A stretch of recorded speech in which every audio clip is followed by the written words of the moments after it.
مادیات کو اگر مقصد کے لیے استعمال کیا جائے تو وہ مادیات بھی روحانی رخ پیدا کر لیتا. کھانا کھا رہے ہیں، اگر اس نیت سے کھائیں کہ ہمیں خدا طاقت عطا کرے، قوت عطا کرے، اور اس قوت و اس طاقت کے ذریعے اس کی عبادت و بندگی کر سکے، کھانا کھانا بھی عبادت ہے. اسی طرح سے دوسری ضروریات.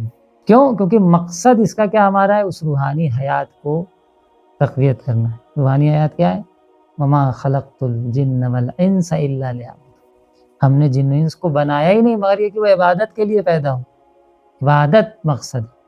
اور لیعبدون کی جو تفسیر ہے وہ کیا ہے؟ لیعرفون، تاکہ ایک خدا کی معرفت حاصل کرے. لیعبدون صرف عبادت نہیں ہے، عبادت کا مقصد بھی معرفت ہے، شکر منیم ہے کہ ہم اپنے خالق کو پہچانیں جس نے ہمیں خلق کیا ہے، جس نے ہمیں بنایا ہے.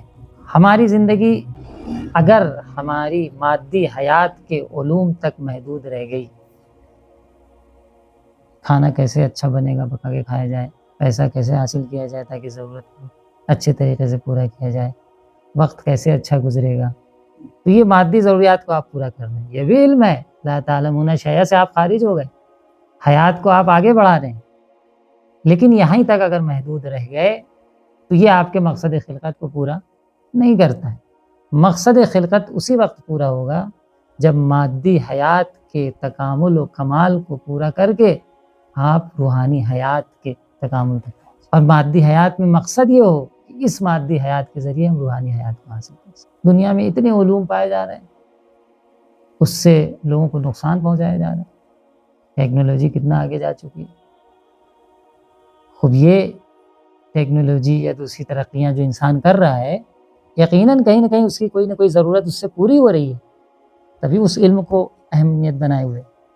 اب وہ ضرورت جو بھی ہو، وہ ضرورت یہ کہ ہم کو بقا ملے، ہم کو برتری ملے، دوسرے ہمارے ماتحت رہیں، دوسرے ہماری سنیں، ہم سب سے بڑے بن کے رہیں، جو بھی مقصد ہے.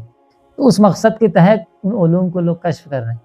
لیکن اگر اسلام کی تعلیمات ان علوم کے ساتھ نہ ہوں اور ان ٹیکنالوجی کے ساتھ نہ ہوں تو پھر انہی ٹیکنالوجی کا استعمال مظلوموں کے لیے کیا جاتا ہے. علم ہے، ترقی ہے، لیکن کس کے لیے استعمال ہو رہی ہے؟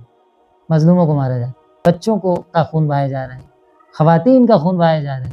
خوب علم تھا، پیش رفت تھا، ترقی تھی، لا تعلمون شیئا سے تم خارج ہوئے تھے، تکامل حیات مادی دے رہے تھے، لیکن کیونکہ روحانی حیات سے اور مقصد خلقت سے دور ہو گئے تو نتیجہ یہ ہوا کہ وہی علم دوسروں کے لیے مصیبت بنی.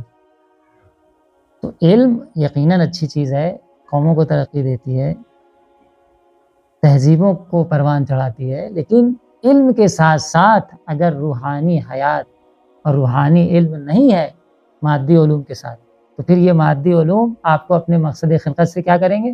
دور کرتے ہوئے نظر آئیں. جبکہ مقصد خلقت حیات کا آگے بڑھانا نہیں ہے، بلکہ حیات کو آگے بڑھا کر حیات کو بقا عطا کر کے مقصد خلقت کیا ہے؟ روحانی حیات تک پہنچنا. مقصد خلقت یہ.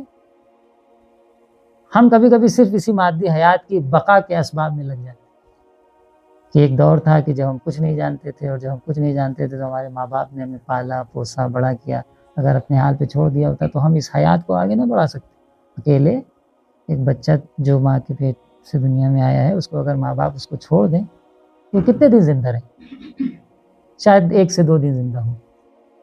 لا تعلمون شیئا، اگر علم نہیں ہوگا تو حیات کو آگے نہیں بڑھا سکتے.